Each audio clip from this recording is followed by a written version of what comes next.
দেশ সন্ধ্যা স্বাগত জানাচ্ছি আমি ফখরুল ইসলাম।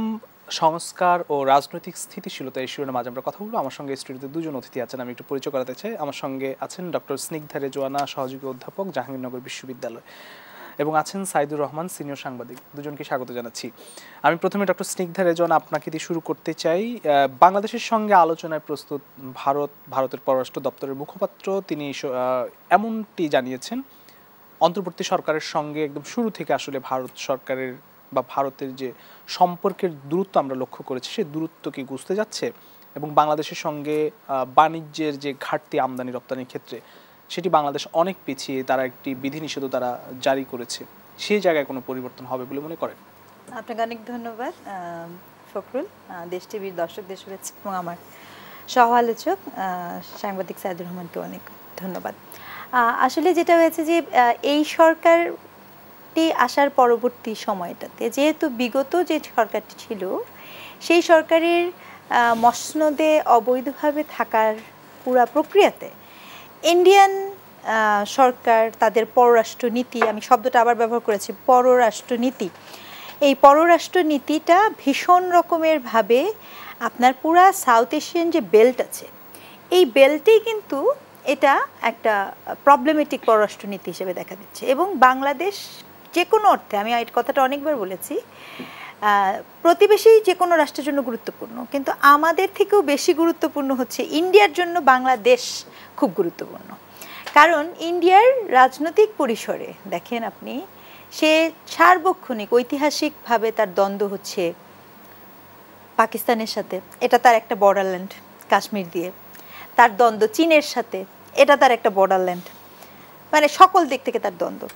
এখন মনে করেন ইন্ডিয়া অনেক বড় দেশ, অনেক মানুষ, এখন ওর যে আর্মি, বর্ডার ফোর্স, যাই বলেন না কেন, এখন এই যে দুটা বিগ তার জন্য একটা কনস্ট্যান্ট সমস্যা পাকিস্তান এবং চীন, এই সমস্যা যদি সে সমাধান তো করতে পারবেন, এটা সমাধানযোগ্য সমস্যা না, এটা একটা অসমাধানযোগ্য সমস্যা।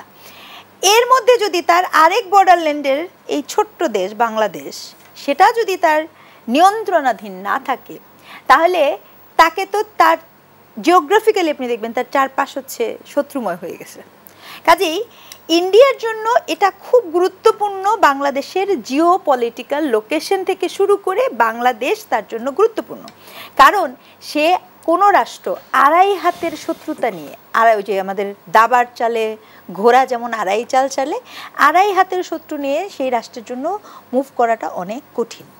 ঠিক আছে, এবার আপনি বাজারে আসেন, ইন্ডিয়ান বাজারে আপনি যদি যান দেখবেন যে এই যে ধূমপান থেকে শুরু করে নর্মালিসেতেও আপনার ওরা ওদের লোকাল প্রোডাক্টের মার্কেট করে।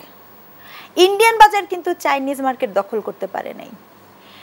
ইন্ডিয়ান যে বাজার, অভ্যন্তরীণ বাজার, সেটি কিন্তু চাইনিজ মার্কেট দখল করতে পারে নাই। কিন্তু বাংলাদেশ ঠিকই, বাংলাদেশের গল্পটা হচ্ছে এখান থেকে একটু ডিফারেন্ট। এখন ঘটনা হচ্ছে বিগত 15 বছরের আগেও আপনার 2014 সুজাতা সিং, 2018 যে ঘটনা, রাতের ভোট হওয়া, দিনের ভোটটা রাতে হয়ে যাওয়া, 2024 আমি বাদই দিলাম, কারণ এটা আসলে কিছু হয়নি। এটা যখন হয়েছে তখন আমরা জানি যে এটা আসলে ভেরি মিনিংলেস। এই বিষয়গুলা বাংলাদেশের জনগণের সাথে, রাষ্ট্র ব্যবস্থার সাথে ইন্ডিয়ান একটা হস্তক্ষেপ স্পষ্টত দেখা যায়। এরপরে যেটা হয়েছে যে যেহেতু আওয়ামী লীগ সরকার, দেখেন আওয়ামী লীগ সরকার যেহেতু ইন্ডিয়ান সরকারকে বোঝাতে সক্ষম হয়েছে যে তিনি ছাড়া আর কোনো গতি নাই, সে কারণে সারাক্ষণ সার্বক্ষণিকভাবে ইন্ডিয়ান গভর্নমেন্ট, এই গভর্নমেন্টটা আসার পরে একটা রিজিডিটি নিয়ে রেখেছে, এবং সেটা নিয়ে ইন্ডিয়ান মিডিয়ার এমন সব এহেন গুজব না সত্য, পোস্ট্রুথ বলি আমরা একাডেমিক ভাষায়, মানে কোনটা যে সত্য এটা আপনি বুঝবেন না, এমন কিছু দেখানো বাদ রাখে নাই। দেখাতে দেখাতে কয়েকদিন আগে দেখলাম ম্যাঙ্গো ডিপ্লোমেসি, ইন্ডিয়ান একদম গুরুত্বপূর্ণ টিভিতে বলছে, হ্যাঁ, ইন্ডিয়ান টুডের মতো একটা জায়গাতে, মানে খুব গুরুত্বপূর্ণ সংবাদ মাধ্যম, কোনো ওই যে ময়ূখ সংবাদ মাধ্যম না, হ্যাঁ, সেখানে বলছে ম্যাঙ্গো ডিপ্লোমেসি। ম্যাঙ্গো ডিপ্লোমেসি কি? আগে আম পাঠাইতো ইন্ডিয়ান গভর্নমেন্টকে, এখন আম পাঠাইছে করাচিতে।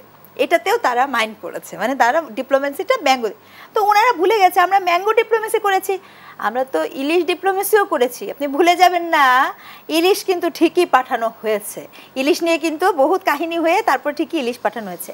এখন কথা হচ্ছে এই পাঠানো না পাঠানোতে কিছুই যায় আসে না। ইন্ডিয়ান গভর্নমেন্ট ডেফিনেটলি এই গভর্নমেন্টের সাথে, কেন বাংলাদেশের যেই গভর্নমেন্ট আসবে, আমি এটা একজন নিবিজ্ঞান হিসেবে বলছি, তাকে বাংলাদেশের সাথে সম্পর্ক রাখতে হবে তার নিজের স্বার্থে। এটা হচ্ছে প্রথম ফার্স্ট টেক। দ্বিতীয় টেক, এখন ইন্ডিয়ান গভর্নমেন্ট ডেফিনেটলি বসতে যাবে, কারণ আপনি যে ভোট করবেন, নির্বাচন করবেন, আমি আপনাকে হাইপোথেটিক্যালি কথাটা বলছি, তিনি শুধু বাংলাদেশ না বিভিন্ন জায়গাতে এটাই এখন দাবি করবে যে আপনার এই ইলেকশন ইনক্লুসিভ ইলেকশন হবে না যখন আপনি আওয়ামী লীগের মতো একটি পার্টিকে ইলেকশন করতে দিবেন না। কারণ আপনি আওয়ামী লীগকে ইলেকশন করতে দিবেন না, এটা কোথাও লেখা নাই, এটা কেউ বলে নাই, এটা ইন্ডিয়ান গভর্নমেন্ট বলবে। ইন্ডিয়ান গভর্নমেন্ট এটা প্রপোজ করবে এবং এইটাকে বলবে by the name of inclusivity, এবং এটা সত্য। আমি যদি পলিটিক্যাল অ্যানালিসিস হিসেবেও দেখি, আপনার বাংলাদেশে আওয়ামী লীগের কার্যক্রম নিষিদ্ধ করা হয়েছে, বাংলাদেশের আওয়ামী লীগের নির্বাচন বা দল হিসেবে তাকে নিষিদ্ধ করা হয়নি। এখন আপনি যেই ইলেকশনই করবেন সেই ইলেকশন প্রশ্নবিদ্ধ হবে যখন আপনি এরকম কোনো গুরুত্বপূর্ণ দলের পার্টিসিপেশনকে যখন আপনি রোধ করবেন, সেটা নিয়ে আপনার বিতর্ক তৈরি হবে। এই বিতর্ক তৈরি করার অন্যতম দায়িত্ব ইন্ডিয়ান গভর্নমেন্টের। আপনি বলতে চাচ্ছেন যে এই বৈঠক করতে চাচ্ছে এটা শুধু আওয়ামী লীগের জন্য?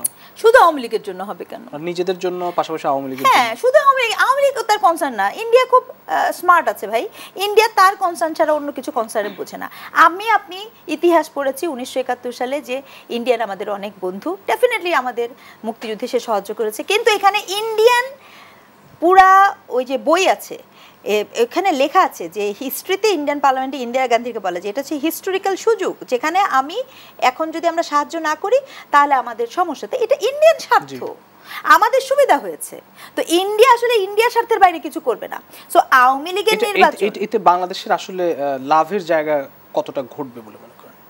বাংলাদেশের লাভের জায়গা কি, মানে অলাভের জায়গা, এই প্রশ্নটা আসলে আমার কাছে পরিষ্কার না।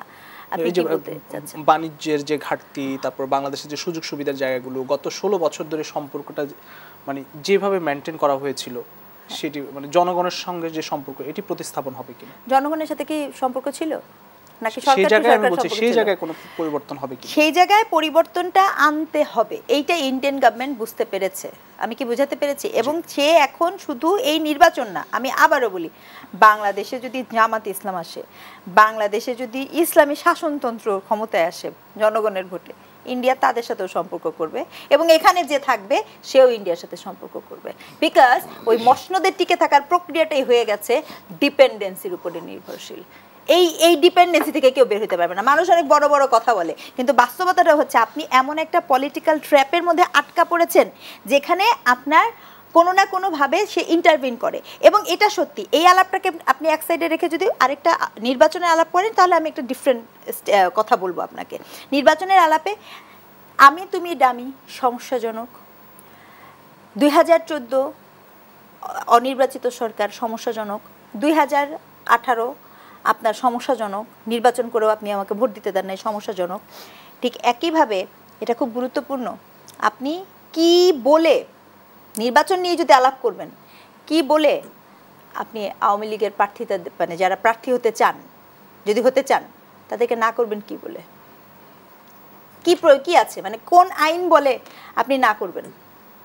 এবং যদি এটা না করেন, আপনি বলতে পারেন, আমি কিন্তু আবার বলছি, এর মানে আমাদের সমস্যা কি, এর মানে কিন্তু এটা না যে আমি আওয়ামী লীগের সমর্থন করি। আমি বলছি যে এই সমস্যাগুলোকে অ্যাড্রেস করাটা জরুরি। দুইটা নির্বাচন প্রসঙ্গে আমি আপনার কাছে নিশ্চয়ই আসবো। জনাব সাইদুর রহমান, আপনার কাছে আসি যে ভারত এখন বসতে যাচ্ছে বাংলাদেশের সঙ্গে, সেক্ষেত্রে যেভাবে আসলে আমরা সম্পর্কটা চাই, এই জায়গায় কোনো পরিবর্তন আমরা দেখব কিনা, বা বাংলাদেশের কাছ থেকে আসলে সেই দাবিটা কি থাকবে? ধন্যবাদ আপনাকে। আমাদের ম্যাম খুব গুরুত্বপূর্ণ কথা বলেছেন। আপনারা জানেন যে এখান থেকে সপ্তাহখানিক আগে চায়নাতে একটি মিটিং হয়েছিল, সেখানে চীন, বাংলাদেশ এবং পাকিস্তান একটা কমার্শিয়াল অ্যালায়েন্স নিয়ে সেখানে অনেক আলোচনা হয়েছিল। ওই মিটিংয়ের পরিপ্রেক্ষিতে কিন্তু ভারত হঠাৎ করে তারা বাংলাদেশের সাথে একটি কূটনৈতিক সম্পর্ক স্থাপনের আগ্রহ দেখিয়েছে। এটি কিন্তু আমরা সবাই জানি যে ভারতের সাথে বাংলাদেশের সাথে ভারতকে সম্পর্ক রাখতে হবে। 5ই আগস্ট যখন ফ্যাসিস্ট বিদায় হলো, বিদায় হওয়ার পরে দেখবেন যে ভারত কিন্তু একত্রে কূটনৈতিক সম্পর্ক বিচ্ছিন্ন করেছিল বাংলাদেশ থেকে। আমাদের ট্যুরিস্ট ভিসা বন্ধ, আমরা একটি পরিসংখ্যান দেখেছি যে শুধু বেনাপোল বন্দর দিয়ে প্রতি বছর প্রায় 34 থেকে 36 লাখ বাংলাদেশি ইন্ডিয়াতে যায়, সেটি তারা বন্ধ রেখেছে। তারপরে এমন কোনো কাজ নাই, লাস্ট হলো শুধু ক্যান্সার পেশেন্টের জন্য তারা তাদের ভিসা কার্যক্রমটা অব্যাহত রেখেছিল। এখন দেখেন এটার কিন্তু কোনো প্রভাব পড়ি নাই, বরং আমরা দেখলাম কি ইন্ডিয়ার যে হোটেলগুলো ছিল, মানে বাংলাদেশকে কেন্দ্র করে যে হসপিটালগুলো গড়ে উঠেছিল, সেগুলো ব্যবসা মন্দ। তার মানে ইন্ডিয়া দেখলো যে তাদের যে অস্ত্র হাতে ছিল বাংলাদেশ ইস্যুতে, সেই অস্ত্রগুলো প্রয়োগ করে হিত বিপরীত হয়েছে। পাশাপাশি যখন বাংলাদেশের উপরে তারা একটির পর একটি কমার্শিয়াল বলেন বা রাজনৈতিক যখন একটি তারা নিপীড়ন কূটনীতির দিকে যাচ্ছে, তার পক্ষান্তরে বাংলাদেশ কী করলো, চায়না এবং পাকিস্তানের সাথে যখন কমার্শিয়াল একটি জোটে যাচ্ছে, তখন কিন্তু ইন্ডিয়ার টনক নড়ল যে না, আমাকে এই মুহূর্তে সম্পর্কটা প্রতিস্থাপন করতে হবে, কারণ তার স্বার্থে করতে হবে। কারণ বাংলাদেশ এমন বাংলাদেশেরই প্রয়োজন, বাংলাদেশের আবার যে ইন্ডিয়ার প্রয়োজন নাই সেটা বলবো না, দীর্ঘমেয়াদী সাস্টেন করতে গেলে অবশ্যই আমাদের ইন্ডিয়ার প্রতিবেশী হিসেবে দরকার, বাট আমাদের চেয়ে বেশি দরকার ইন্ডিয়ার। এখন আমরা যদি দেখি যে বিগত 14 সালের নির্বাচনে আপনারা দেখেছেন যে তৎকালীন ওদের পররাষ্ট্র সচিব সুজাতা সিং এরশাদের বাসভবনে ঢুকে কিভাবে নগ্ন হস্তক্ষেপ করে এরশাদকে নির্বাচনে যেতে বাধ্য করা হয়েছিল। আমরা 18 নির্বাচন দেখেছি, 18 নির্বাচন দিনের ভোট রাতে হলো, এটা আমরা তো সবাই জানি। আমরা লাস্ট 24-এর ইলেকশনে দেখলাম ইন্ডিয়া মানে কোনো অন্য দেশ থেকে পর্যবেক্ষক যখন আহ্বান করলো ইলেকশন কমিশন, কোনো দেশ থেকে আসতে চায় না, ইন্ডিয়া থেকে তখন টাকা দিয়ে ভাড়া করে আনা হলো। প্রত্যেক পর্যবেক্ষককে ওই সময় 2 না 3 লাখ টাকা দেওয়া হয়েছিল। পাশাপাশি হোটেল পর্যটন, যে আমাদের অবকাশ মহাখালীতে, সেই অবকাশে ইন্ডিয়ান সাংবাদিকদের পর্যবেক্ষক বানিয়ে সেখানে রাখা হয়েছিল। সেটা আমরা ওই সময় যারা ইলেকশন কমিশনের রিপোর্টিং করি আমরা ওই সময় নিউজ করেছিলাম। এবং আপনারা দেখবেন যে মানে বিগত সরকারকে ইন্ডিয়া এমনভাবে মানে অন করেছিল, মনে হলো যে না, বাংলাদেশ তাদের কাছে কোনো রাষ্ট্র ছিল না, এটি একটি তাদের অঙ্গরাজ্য হিসেবে তারা চিহ্নিত করে সেভাবে তাদের শাসন কার্যক্রম তারা পরিচালনা করেছিল। কিন্তু যখন আমাদের বাংলাদেশের ছাত্র জনতা বা মুক্তিকামী রাজনৈতিক দল ফ্যাসিবাদকে পতন ঘটালো, তখন তাদের ভিতরে 10-11 মাস পরে এসে উপলব্ধি হলো যে না, আমরা যে পলিসিটা নিয়েছিলাম সরকার টু সরকার রিলেশন, এটি ভুল পলিসি। বাংলাদেশের সাথে ইন্ডিয়ার সম্পর্কটা ডেফিনেটলি করতে হবে জনগণ টু জনগণ, মানে জনগণের সাথে ইন্ডিয়া যদি বাংলাদেশের জনগণের সাথে সম্পর্ক না করে, এই সম্পর্ক আমি মনে করি যে খুব দীর্ঘমেয়াদী টিকবে বলে মনে হয় না। কারণ সরকারের সাথে অবশ্যই সম্পর্ক দরকার, কিন্তু আওয়ামী লীগ সরকারের সাথে সম্পর্ক থাকার পরে আওয়ামী লীগ কিন্তু তারা ফ্যাসিবাদে পরিণত হয়েছিল এই ইন্ডিয়ার প্রচ্ছন্ন সহযোগিতায়।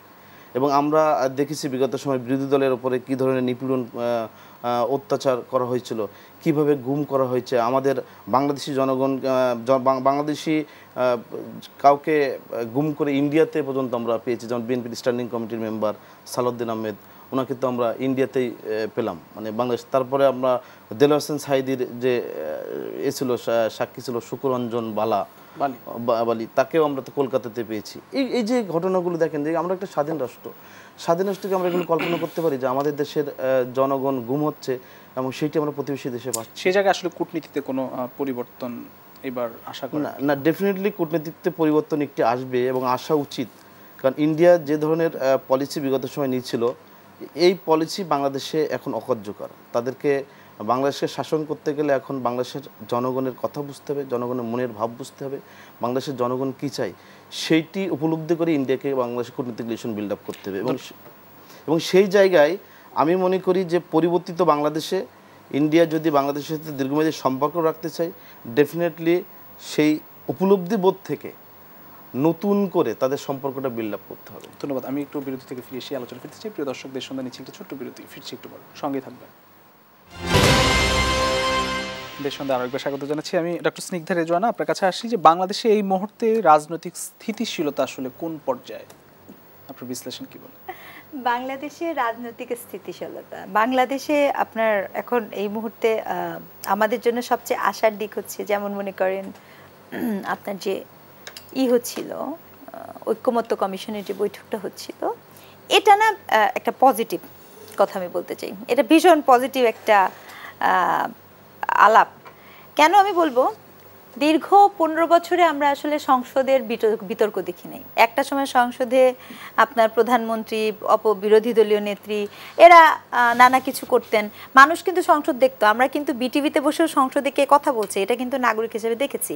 এই পুরা জিনিসটা গত 15 বছরে মিসিং। ঐক্যমত্য কমিশনে যখন আলাপটা হচ্ছিল তখন এক ধরনের রাজনৈতিক স্থিতিশীলতার একটা আলাপ দেখা যায়। মূলত 13ই জুন জনাব তারেক জিয়া এবং ডক্টর মোহাম্মদ ইউনূসের যে বৈঠকটা হয়েছে, সেই বৈঠকের পরে এক ধরনের রাজনৈতিক স্থিতিশীলতা দেখা যায়। কিন্তু এই গভর্নমেন্টের একটা অসাধারণ ক্যাপাসিটি আছে, সেটা হচ্ছে বিতর্ককে ইনভাইট করার ক্যাপাসিটি।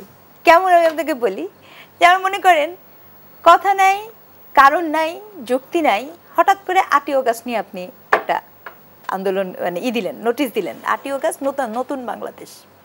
মানে আমাকে একটু এটা বুঝতে হবে যে কেন এই যে আলাপটা 8ই অগাস্ট নতুন বাংলাদেশ, এই 8ই অগাস্টের দিবস কেন্দ্রিক আলাপ আপনি একদম মানে হাতে তুলে দিলেন, যেটা নিয়ে বিতর্ক অবধারিত। মানে এখানে প্রশ্ন আসতে পারে আপনার 5ই অগাস্ট কেন না, এবং কেন আমি 8ই অগাস্ট করব। আসলে বাংলাদেশ দিবস কি অর্থে? বাংলাদেশ দিবস মানেটা কি? নতুন বাংলাদেশ দিবস। নতুন বাংলাদেশ দিবস মানেটাই বাকি, মানে নতুন বাংলাদেশ দিবস আপনার কি জন্য হবে? আসলে কি নতুন বাংলাদেশ কিছু করতে পেরেছেন? নতুন বাংলাদেশ দেশ দিবস মানে কি মব দিবস, মব বাংলাদেশ দিবস? এটা প্রশ্ন আপনাকে। আপনি রাজনৈতিক স্থিতিশীলতা, আপনি দেখবেন যে মব যাইতে পারে না। আপনার বিচার যে সাবেক নির্বাচন কমিশন, ওনাকে জুতার মালা পরানো, সেটা নিয়ে মব তৈরি করা এবং মবের পক্ষে সাফাই দেওয়া। আমাদের প্রধান উপদেষ্টার প্রেস সচিব বলেছেন এটা প্রেশার গ্রুপ। আই মিন এই যে কথাগুলা, এই কথাগুলা কি স্থিতিশীল হওয়ার কোনো সুযোগ তৈরি করে? না, করে না। এগুলো কি দায়িত্বশীল কথা? না, দায়িত্বশীল কথা না। আপনি মব সন্ত্রাসকে কিভাবে প্রেশার গ্রুপ বলতে পারেন? এই প্রেশারটা দিচ্ছে কে? তাহলে এই যে আপনার একটা রাজনৈতিক স্থিতিশীলতা, রাজনৈতিক দলের মধ্যে থাকতে পারে, কিন্তু জনগণের কাছে কোনো ধরনের যে একটা রাজনৈতিক একটা পরিস্থিতি সেইটা একদমই নাই, নাম্বার 1। নাম্বার 2, আপনার এই যে মবকে প্রেশার গ্রুপ বলার মধ্য দিয়ে আপনি কাদের বৈধতা দিচ্ছেন? মবকে প্রেশার গ্রুপ বলার মধ্য দিয়ে আপনি কোন রাজনৈতিক দলের কাজকে বৈধতা দিচ্ছেন?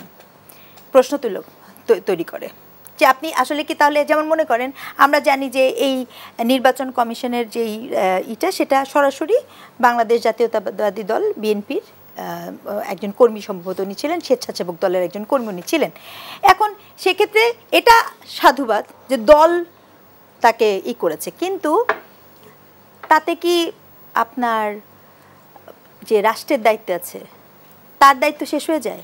পৃথিবীর কোনো রাষ্ট্রে মবের এগেনস্টে যিনি দায়িত্বে থাকেন তিনি কি বিবৃতি দেন না তিনি অ্যাকশন নেন?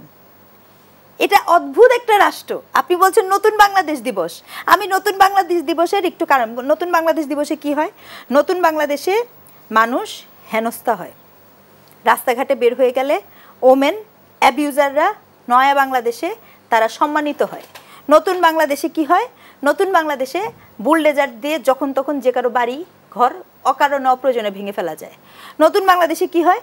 আজ এই যে আপনি করবেন 5ই মানে জুলাই উদযাপন করার উপলক্ষে আপনি ওই যে ওটাকে কি বলে ভেঙেছেন বিজয় সরণির সামনে, এটা কি প্রয়োজন ছিল? এটার মানে প্রয়োজনীয়তাটা আমি একটু জানতে চাই। মানে কি নেসেসিটি ছিল? আপনার জায়গার অভাব পড়ছে?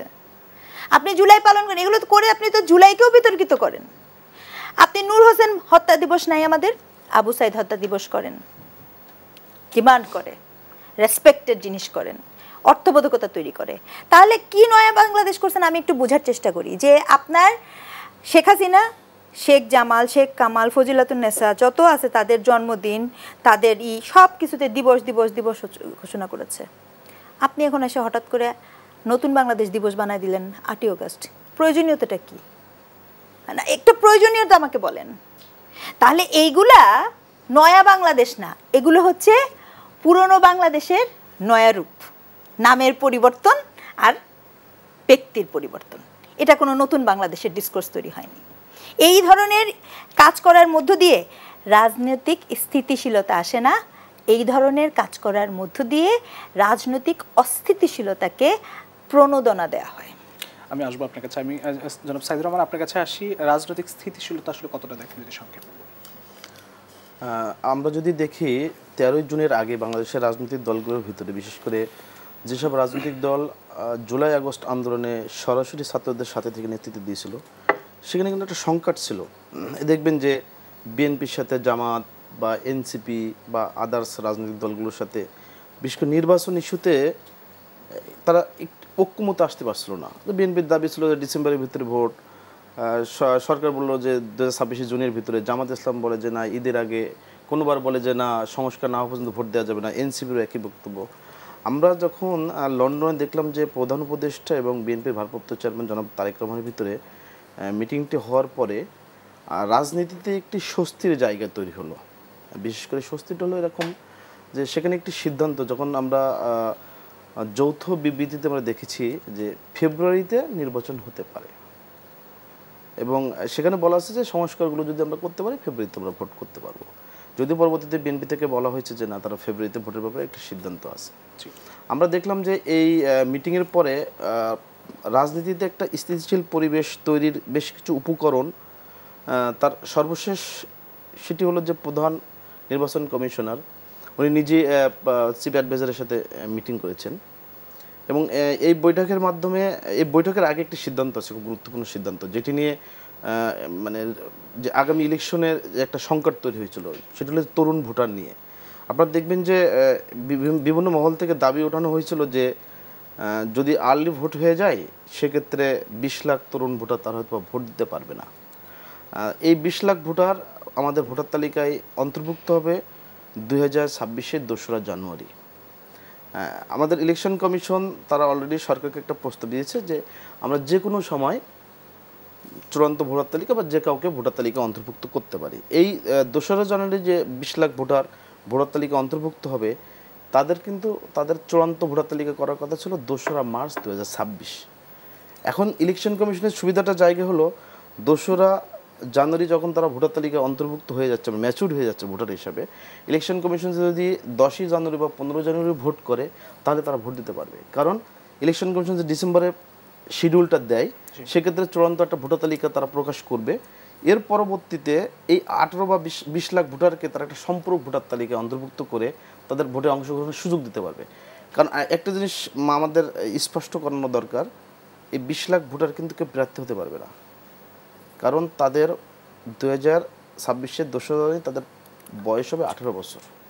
আমাদের সংবিধানে তো প্রার্থীর 24 নির্ধারণ করা আছে বয়স ক্রাইটেরিয়া, মানে 18 বছর কেউ তো প্রার্থী হওয়ার সুযোগ বাংলাদেশে নাই। অতএব এদের নিয়ে যে সংকটটা ছিল সেটাও নাই। মানে আমরা দেখলাম যে লন্ডন বৈঠকের পরে রাজনীতিতে আস্তে আস্তে একটা আশার আলো তৈরি হলো। মানে আমরা যদি বলি যে আমরা নির্বাচনের দিকে বাংলাদেশ ধাবিত হচ্ছে। আমরা লক্ষ্য করেছি যে প্রধান উপদেষ্টা এবং সিএসি বৈঠক করেছেন, যদিও বিএনপি দাবি করছেন সেই বৈঠকের বিষয়গুলো জনগণের সামনে স্পষ্ট করা। আসলে কি এমন আলোচনা হলো আসলে যে বিএনপিও দাবি করছে? বিষয়টা হলো এটা তো দুটি প্রাতিষ্ঠানিক বৈঠক। কারণ প্রধান নির্বাচন কমিশন এবং প্রধান উপদেষ্টার যে বৈঠকটি হয়েছে, নিশ্চয়ই সেখানে নির্বাচনের একটি রূপরেখা প্রধান নির্বাচন কমিশনকে দেওয়ার ব্যাপারে নির্দেশনা আছে। কারণ প্রধান নির্বাচন কমিশনার উনি লন্ডন মিটিংয়ের পরে বলেছিলেন যে ফেব্রুয়ারিতে যে ভোটটি হবে এটি কিন্তু অফিসিয়াল কোনো স্টেটমেন্ট ওনাদের কাছে নাই। পরবর্তীতে সাংবাদিকরা প্রশ্ন করেছিলেন যে আপনারা সরকারের সাথে আলোচনা করবেন কিনা, তখন উনি বলেছিলেন যে না, অবশ্যই আমরা সরকারের সাথে আলোচনা করব। তো ওনারও বোঝা বা জানার ক্ষেত্রে এই মিটিংটা ছিল খুবই গুরুত্বপূর্ণ। আমরা যেটা BNP as a political party হিসেবে অবশ্যই তারা তাদের দাবিটি যৌক্তিক যে মিটিংয়ে কী আলোচনা হয়েছে সেটা প্রকাশ করার দরকার। কিন্তু আবার যদি আমরা দেখি যে অফিসিয়াল অনেক বিষয় আশাই থাকে, যেগুলো অথবা ইন্টারনাল অনেক ইনস্ট্রাকশন থাকে, সবগুলো হয়তো তারা সরকার মনে করলো যে না, এগুলো আমাদের মিডিয়াতে আসার দরকার নেই। আমরা আমাদের অসমর্থিত সূত্র বা আমরা সাংবাদিকতা ভাষায় যেগুলো ইউজ করি আর কি, আমাদের কাছে মেসেজ হলো যে প্রধান নির্বাচন কমিশনারকে প্রধান উপদেষ্টা প্রধান নির্বাচন কমিশনারকে একটি রোডম্যাপ প্রস্তুত করার জন্য উনি একটা নির্দেশনা দিয়েছেন যে ভোট যেহেতু আমাদের ফেব্রুয়ারিতে মোটামুটি ভোটটা হয়ে যাচ্ছে 15 ফেব্রুয়ারির আগে, সেক্ষেত্রে কবে কখন মানে এই 5-7 মাস ইলেকশন কমিশন কখন কি করবে তার একটা তো রূপরেখা ওনারা জাতির সামনে উপস্থাপন করবে। আমরা আবারও ফিরবো আলোচনা, একটা বিরতি থেকে ফিরে এসে প্রিয় দর্শক দেশ সন্ধ্যা নিচ্ছে আরও একটি বিরতি, ফিরছি একটু পর, সঙ্গেই থাকবেন। দেশ সন্ধ্যা আরো একবার স্বাগত জানাচ্ছি। ডক্টর স্নিগ্ধা রেজওয়ানা, আপনার কাছে আসি। সম্প্রতি স্থানীয় সরকার এবং জাতীয় নির্বাচন নিয়ে রাজনৈতিক দলগুলোর মধ্যে মতদ্বৈততা, এই জায়গায় আসলে সরকারের ভূমিকা কি গুরুত্বপূর্ণ বা সরকার ভূমিকা নিচ্ছে বলে দেখেন কিনা? আচ্ছা, আইন কি বলে স্থানীয় সরকারের নির্বাচন করার এখতিয়ার কার? স্থানীয় সরকারের নির্বাচন করার এখতিয়ার কার? সরকার। কোন সরকারের? নির্বাচিত সরকারের। This is clear cut.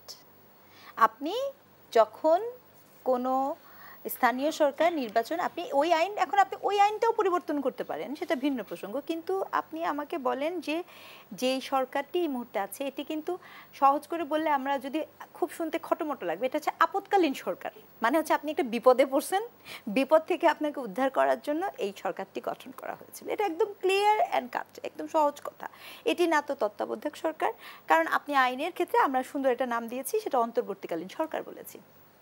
আচ্ছা, এখন এই সরকারের এই যে ইলেকশন, দেখেন এটা না পানির মতো স্বচ্ছ, যে স্থানীয় সরকার নির্বাচনটা চাওয়া ইটসেলফ পার্টিকুলার সুনির্দিষ্টভাবে আমাদের কিছু রাজনৈতিক দল, যে রাজনৈতিক দলের সময় দরকার অথবা কালক্ষেপণ করা দরকার, দুটো কিন্তু ভিন্ন জিনিস। অর্থাৎ এখানে স্পষ্টত একটি রাজনৈতিক দল আছে যিনি চান এই গভর্নমেন্ট আরও 5, 7, 8, 10 বছর থাকুক, কারণ যতক্ষণ এই গভর্নমেন্ট ক্ষমতায় থাকবেন তিনি তার অনেক এজেন্ডাকে বাস্তবায়ন করতে পারবেন।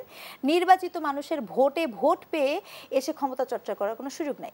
তো তিনি কি বলবেন? তিনি কখনো আপনার আবদার করে বসবেন যে আমাদের এখন স্থানীয় সরকার নির্বাচন দেন, কখনো আবদার করবে আমরা বিচার চাই। হ্যাঁ, বিচার তো সবাই চাই, কে চায় না?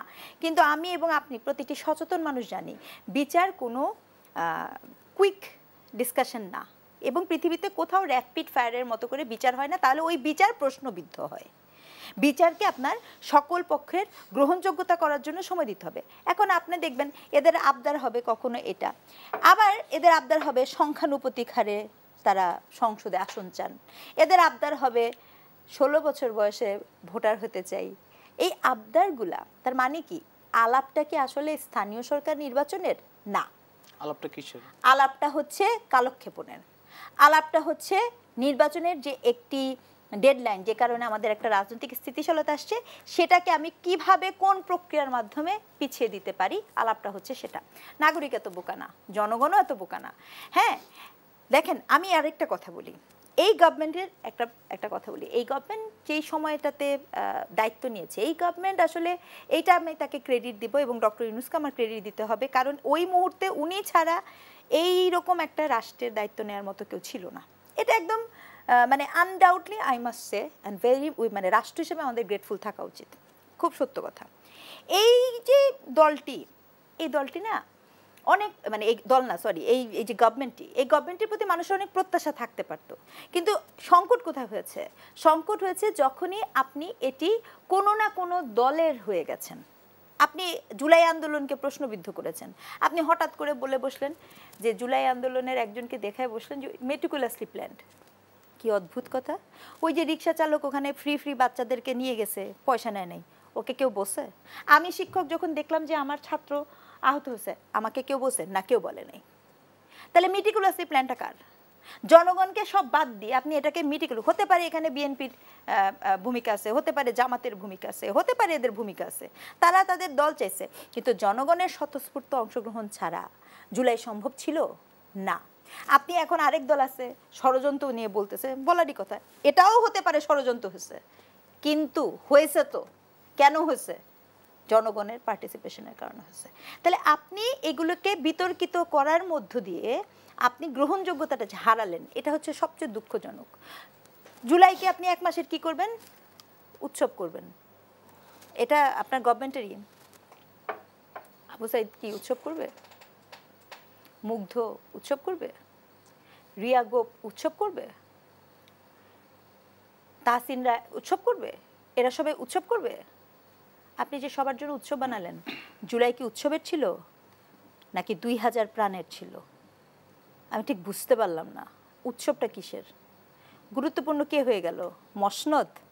না বিপ্লব, আন্দোলন না প্রাণ? তাহলে এই যে আপনার এই পুরা প্রক্রিয়াটা, এই প্রক্রিয়া ইটসেলফ কি করেছে আমাদেরকে? প্রক্রিয়া ইটসেলফ আমাদেরকে বিতর্ক তৈরি করেছে, আমাদের চিন্তা শক্তিকে করেছে।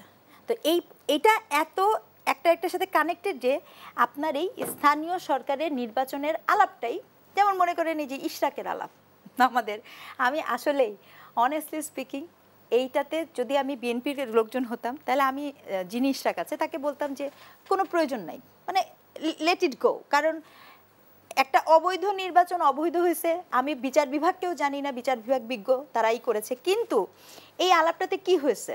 এটা কিসের আলাপ হয়েছে? এটা ইগোর আলাপ হয়েছে। কে জিতছে? এখন তো ইশরাক হোসেন কিভাবে যে ফেরত আসবে এটাও তো বুঝতে পারছে না। ওনাকে তো একটা সম্মানজনক ফেরত আসার জায়গাও দিতে হবে, এগুলো না আমরা বুঝি। কিন্তু আসলে ব্যাপারটা কি বুঝছেন, এই যে স্থানীয় সরকারের নির্বাচনটা, এটা কোনোভাবেই এই গভর্নমেন্টের প্রায়োরিটির মধ্যে পড়ে না। এটি যতবার নিয়ে আসা হয় এটা কেবলমাত্র কালক্ষেপণের জন্য নিয়ে আসা হয়। সব প্রথম আসবো আপনার কাছে। সাইদুর রহমান, আপনি কি বলবেন আসলে এই নির্বাচন ইস্যুতে আসলে রাজনৈতিক দলগুলোর মধ্যে একটি বিতর্ক? আমরা দেখেন যে আমাদের ইলেকশন কমিশনের কাজগুলো কি আমরা যদি দেখি, আমাদের সংবিধানে কিন্তু ইলেকশন কমিশনের কাজ স্পষ্টভাবে বলা আছে। প্রথম হলো রাষ্ট্রপতি নির্বাচন, সেকেন্ড হলো সংসদ নির্বাচন, তারপর হলো সীমানা পুনর্নির্ধারণ। সংসদ নির্বাচন একটা সীমানা পুনর্নির্ধারণ। আর 4 নম্বর কাজ হলো রাষ্ট্রপতি সংসদ নির্বাচনের জন্য একটি ভোটার তালিকা প্রস্তুত করা। মোটা দাগে আমাদের সাংবিধানিকভাবে ইলেকশন কমিশনের কাজ হলো এই 4টে কাজ। এর বাইরে স্থানীয় সরকার নির্বাচনের আয়োজন নিয়ে কিন্তু সংবিধানে কোনো কিছু বলা নাই। সেখানে বলা আছে যদি অন্য কোনো আইন দিয়ে যদি কোনো কিছু করা হয় সেটা ইলেকশন কমিশন করতে পারে। এখন দেখেন যে জাতীয় নির্বাচন বাংলাদেশে এই মুহূর্তে খুবই গুরুত্বপূর্ণ, কারণ বাংলাদেশের অর্থনৈতিক রাজনৈতিক স্থিতিশীলতার জন্য নির্বাচনের বিকল্প নাই। কারণ একটি অনির্বাচিত সরকার যত বেশি মেয়াদে থাকবে বা যত দীর্ঘমেয়াদী হবে, তত দেশে বিশৃঙ্খলা, অশান্তি, নানান ধরনের একটি সংকট তৈরি হবে এবং বিদেশি বিনিয়োগ বলেন, ব্যক্তি পর্যায়ের ব্যবসা বাণিজ্য ক্ষতিগ্রস্ত হচ্ছে নানাভাবে। এখন হঠাৎ করে দেখলাম যে প্রথম থেকে বললো এনসিপি যে না, আমরা জাতীয় নির্বাচনের আগে স্থানীয় সরকারের নির্বাচন চাই। এরপরে দেখলাম যে আরেকটি রাজনৈতিক দল জামাত ইসলাম, তারা ইলেকশন কমিশনে গিয়ে বললো যে আমরা স্থানীয় সরকারের নির্বাচন জাতীয় নির্বাচনের আগে চাই। আর প্রশ্ন হলো যে ইলেকশন কমিশনকে তো জাতীয় নির্বাচন করতে গেলে আপনাকে সময় দিতে হবে, কারণ তারা গঠিত হলো, তাদের বয়সও বেশি না, তারা ডিসেম্বরে গঠিত হলো। এখন এই ইলেকশন কমিশন তাদের অনেকগুলো কাজ আছে জাতীয় নির্বাচনের আগে। আমরা যদি দেখেন জাতীয় নির্বাচনের আগে তারা ভোটার হালনাগাদ কার্যক্রম শুরু করেছে, সীমানা পুনর্নির্ধারণ কার্যক্রম চলমান আছে, নতুন রাজনৈতিক দলের নিবন্ধনের কার্যক্রম চলমান। তারপর তার সেপ্টেম্বরের ভিতরে যে নির্বাচনী সরঞ্জাম যেগুলো আছে ক্রয়, এগুলো সম্পূর্ণ করবে। এখন এর ভিতরে আপনি কখন তারা স্থানীয় সরকার নির্বাচন করবে? স্থানীয় সরকার নির্বাচন করতে গেলেও তো তাকে 3 মাস বা 4 মাস প্রস্তুতি নিতে হবে আলাদাভাবে। সেই সময়টা তো এই মুহূর্তে নাই। যেহেতু আমাদের ইলেকশনের ডেডলাইন, যদি আমি প্রধান উপদেষ্টার জাপান সফরের ঘোষিত টাইমটাই যদি ধরি আমি এপ্রিল, সেক্ষেত্রে তো ইলেকশন কমিশনের হাতে কোনো সময় নাই কোনোভাবেই। স্থানীয় সরকার নির্বাচনের ম্যাডাম যেটি বলেছেন যে এটি হলো একটা সময়ক্ষেপণের, মানে একটি চক্রান্ত, আমি বলবো সময়ক্ষেপণের চক্রান্ত। কারণ স্থানীয় সরকার নির্বাচন অবশ্যই প্রয়োজন আছে বাংলাদেশে বাস্তবতায়, কিন্তু জাতীয় নির্বাচনের চেয়ে প্রয়োজন তো নাই। কারণ আমার দরকার থাকে জাতীয় নির্বাচন, তারপর না আমি স্থানীয় সরকার নির্বাচনে আসবো। তবে আমি প্রত্যাশা করি যে সরকারের পক্ষ থেকে মনে হয় না ইলেকশন কমিশনকে এ ধরনের কোনো সিদ্ধান্ত চাপিয়ে দেওয়া হবে যে না, তোমরা স্থানীয় সরকার নির্বাচনটা আগে করো। তবে আমরা বাংলাদেশের যে রাজনৈতিক যে পরিস্থিতি চলমান আছে, আপনারা দেখবেন যে বাংলাদেশের এই মুহূর্তে সবচেয়ে প্রধান এবং জনপ্রিয় রাজনৈতিক দল হলো বিএনপি। তারা কিন্তু ইলেকশনের জন্য সরকারকে বারবার চাপ প্রয়োগ করে আসছে। কিন্তু একটা জিনিস কিন্তু আমরা কিন্তু সবাই এটা কিন্তু বিশ্লেষণে আসছে না, যে এই পার্টির প্রধান জনাব তারেক রহমান, উনি কিন্তু এখনও পর্যন্ত লন্ডনে আছেন।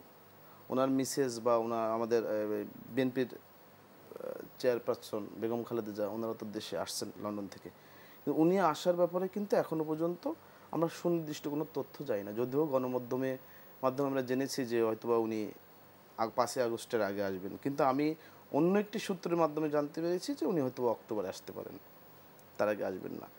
আমার হলো পার্সোনাল ভিউ যে তারেক রহমান যখন বাংলাদেশে আসবে তখনই মূলত বাংলাদেশের জাতীয় নির্বাচনের ডামাডোলটা শুরু হবে। নির্বাচনী পুরো ডামাডল বা পুরো যে নির্বাচনী ট্রেনের যাত্রাটা শুরু হবে, মূল যাত্রাটা। এর আগে আমরা যে যাই বলি না কেন, এই জায়গায় একটি সংকটের জায়গা কিন্তু আছে, যে ওনার কিন্তু সিকিউরিটিরও প্রয়োজন আছে বাংলাদেশের বাস্তবতায়। ওনাকে আমরা যতটুকু জানি যে বাংলাদেশে কোনো প্রধান রাজনৈতিক দলের বা যিনি আগামীতে প্রধানমন্ত্রী হবেন বা দেশ পরিচালনার দায়িত্বে থাকবেন, ওনাকে কিন্তু সাধারণত আমরা যেহেতু মানে উন্নত দেশের তালিকায় না, মানে আমরা নিম্ন মানে এমন অনুন্নত একটু রাষ্ট্র আর কি, মানে আমরা মধ্যম আয়ের রাষ্ট্রের দিকে যাচ্ছি, সেক্ষেত্রে যুক্তরাষ্ট্র, চায়না এবং ভারত, তিনটা দেশে সিকিউরিটি ক্লিয়ারেন্স লাগে। বাংলাদেশের একটি আনঅফিসিয়াল একটি থিওরি যে কোনো রাজনৈতিক দলের যারা আগামীতে ক্ষমতা আসবে তাদের একটি সিকিউরিটি ক্লিয়ারেন্স লাগে। এখানে আমি জানি না সেটি অলরেডি কমপ্লিট হয়েছে কিনা, সেটা আমি জানি না।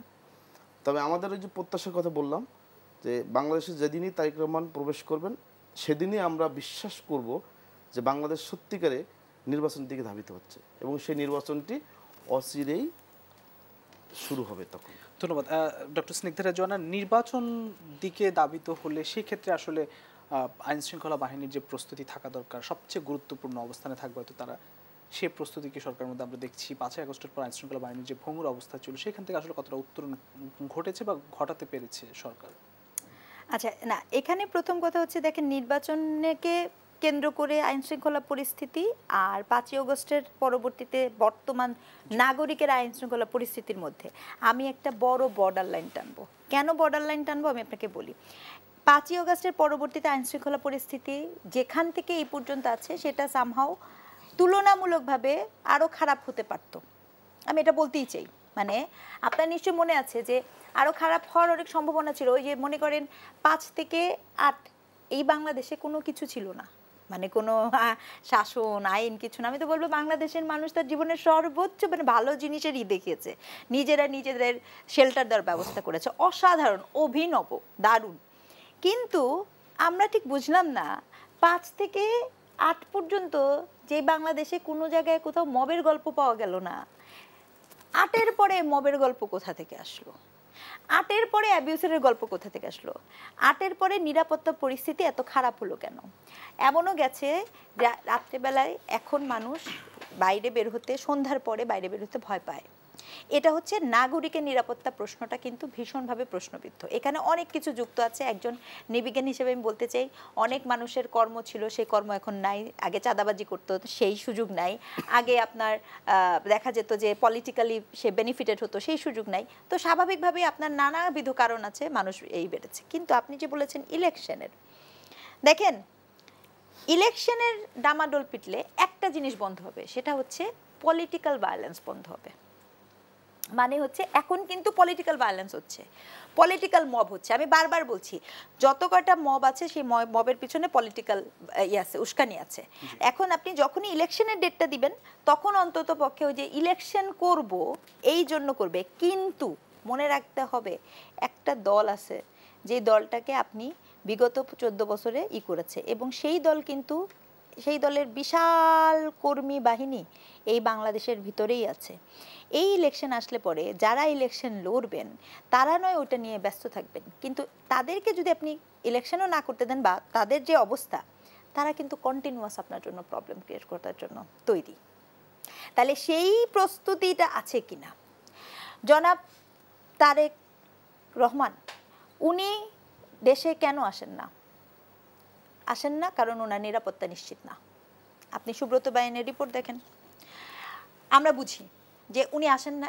তাহলে যখন একজন পলিটিক্যাল এত বড় একজন গুরুত্বপূর্ণ নেতা এই মুহূর্তে বাংলাদেশের, শুধু নেতা না, উনি ঘটনাচক্রে, পরিস্থিতির চক্রে এই মুহূর্তে বাংলাদেশের অনেক প্রত্যাশার জায়গা উনি, তারই যদি আপনার নিরাপত্তা না নিশ্চিত করতে পারেন আপনি, আর সাধারণ নাগরিক তো মানে ওটা তো মানে হাতের ময়লা। আর দ্বিতীয় কারণ, কার কি যায় আসে? আমি বা আপনি রাস্তায় যদি কালকে মারা যাই, দেশ টিভিতে খালি একটা শোক বার্তা আসবে, কিচ্ছু যায় আসে না। জীবন এটা, জগৎ এটা। এই যে চরিত্র, এই চরিত্র থেকে তো আমরা বেরোতে পারিনি। তাহলে রাষ্ট্র কি করছে? রাষ্ট্র যেখানে সেনাবাহিনী ম্যাজিস্ট্রেটি পাওয়ারে আসে, তারপরে এই রাষ্ট্রের এই অবস্থা নিরাপত্তা পরিষদের। তাহলে সেই ক্ষেত্রে আপনি যদি নির্বাচন অনুষ্ঠিত করতে চান, আপনাকে মনে রাখতে হবে পুলিশকে, রাষ্ট্রকে, গোয়েন্দা বাহিনীকে, সেনাবাহিনীকে আপনাকে এখানে ইনভলভ করতে হবে। সেই প্রস্তুতির জন্য হলেও যে পরিস্থিতিটা দরকার সেই পরিস্থিতি কিন্তু এখন বর্তমানে বাংলাদেশের নাই। ঠিক এই মুহূর্তে কিন্তু সেই পরিস্থিতি বাংলাদেশে নাই। জি, ধন্যবাদ। সাইদুর রহমান, আপনাকে শেষ করতে চাই, আসলে আইন শৃঙ্খলা পরিস্থিতি বলছি যে সেই উন্নতি বা সেই জায়গায় আসলে নাই, কিন্তু সেই জায়গায় মানে সেই প্রস্তুতি কি সরকারের নিচ্ছে বলে মনে হচ্ছে? না, আপনারা দেখেন যে 5 তারিখের পরে আমাদের আইন শৃঙ্খলা পরিস্থিতি যতটা প্রত্যাশা করেছিলাম আমরা, কিন্তু এই মব ভায়োলেন্সের কারণে অনেকটা মিলান হয়ে গেছে আমাদের সেই জায়গাগুলোতে। কারণ আপনারা দেখেন যে আমাদের বাংলাদেশের বেশ কিছু ঘটনা মানে খুবই দুঃখজনক ঘটনা, যেমন প্রধান নির্বাচন কমিশনার সাবেক কেমনুরুল হুদাকে যেভাবে মারপিট করা হয়েছে, যদিও বিএনপির পক্ষ থেকে বিএনপির ভারপ্রাপ্ত চেয়ারম্যান উনিও এটা মব ভায়োলেন্সের বিরুদ্ধে কথা বলেছেন, এবং যে জুতা পেটা যে ব্যক্তিটি করেছিল তাকেও কিন্তু গ্রেপ্তার করা হয়েছে। কিন্তু এগুলো হলো মানে খুবই অপ্রত্যাশিত, কারণ আমাদের সামনে জাতীয় নির্বাচন, যে জাতীয় নির্বাচনের আগে আইন শৃঙ্খলা পরিস্থিতি যদি আমরা ঠিকঠাক না করতে পারি তাহলে ইলেকশনে তো একটা প্রভাব পড়বে। কারণ যে দলটি এতদিন যাবৎ ক্ষমতায় ছিল, কোনো ফ্যাসিবাদ যে গোষ্ঠী, তাদের কিন্তু নেতারা পালিয়ে গেছে, তাদের কর্মীরা কিন্তু দেশে আছে। সেই দলের কর্মীরা কিন্তু বসে থাকবে না, তারা কিন্তু আগামী নির্বাচনকে টার্গেট করে বড় ধরনের বিশৃঙ্খলা সৃষ্টির একটি পায়তারা করবে। এই জায়গায় আমি মনে করি সরকারকে এখনই বিশেষ করে আমাদের দেশপ্রেমিক সেনাবাহিনী তাদেরকে সরাসরি ইনভলভ করতে হবে ইলেকশনে, এবং কেন্দ্রগুলো পাহারা তাদেরকে দায়িত্বে রাখতে হবে, গোয়েন্দা সংস্থাগুলোকে আরও সক্রিয় করতে হবে, এবং যেসব রাজনৈতিক দলগুলো নির্বাচনে অংশ নেবে সেই রাজনৈতিক দলগুলোর সরব উপস্থিতি লাগবে কেন্দ্রগুলোতে। কারণ ইলেকশনকে কেন্দ্র করে কিন্তু নানান ধরনের সংকট তৈরি হতে পারে, আইনশৃঙ্খলা বাহিনী একটি অবনতির দিকে যেতে পারে। সরকার যদি আমি মনে করি আগেই এই পরিস্থিতিগুলো নিয়ে রাখে সেক্ষেত্রে সুবিধা হবে। যদিও আমাদের একটু সুবিধার জায়গা আছে যে আমরা জানি যে ইলেকশনের শিডিউল ঘোষণার পরে আইনশৃঙ্খলা বাহিনী ইলেকশন কমিশনের অধীনে চলে যায়। তখন একটি সুবিধার জায়গা হলো যে যখন আমাদের নির্বাচনের ডামাডোলটা শুরু হবে, প্রস্তুতিটা শুরু হবে, তখন কিন্তু গ্রামগঞ্জের ভিতরে মানুষের ভিতরে একটা উদ্দীপনা আসবে, যেহেতু তারা 15 বছর ভোট দিতে পারে নাই, তারা একটা ভোটের অধিকার ফেরত পেতে যাচ্ছে। সে উৎসবের আমেজটা যদি আমরা তুলতে পারি, উৎসবটা যদি আমরা নির্বাচনটাকে উৎসবে পরিণত করতে পারি, আমি মনে করি যে আইনশৃঙ্খলা বাহিনীর তখন অবনতির আর কোনো আশঙ্কা থাকবে না। তখন আমরা একটি ভালো কিছু প্রত্যাশা করতে পারবো, এবং ভালো নির্বাচনের মাধ্যমে আমরা আমাদের যে সংকট উত্তরণ করতে পারবো। সাইদুর রহমান এবং ডক্টর স্নিগ্ধা রেজওয়ানা, দুজনকে ধন্যবাদ জানাচ্ছি। প্রিয় দর্শক, দেশ সন্ধ্যা আজ এখানে শেষ করছি। আবার দেখাবো আগামীকাল একই সময় অন্য কোনো অতিথিদের নিয়ে। সে পর্যন্ত সবাই ভালো থাকবেন, সুস্থ থাকবেন। শুভ সন্ধ্যা।